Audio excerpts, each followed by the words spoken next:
Hey, what's up guys? Today's video I'm going to show you how you can activate Verizon SIM card.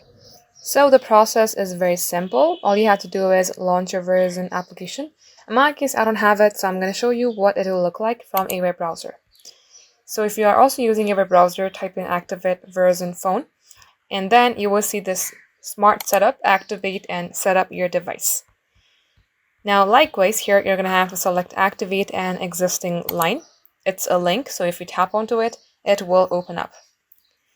Then here it will ask you to sign in first, so wait for this to load and simply type in user ID or Verizon mobile number.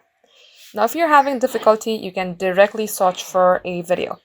So there is an article. Open your browser, type in how to activate device Verizon support. Then you will see this how to activate your device, which is a article plus video itself. Now, if you scroll below, they have a video right here, which will show you step by step on how you can do it. And there is also a transcript for this.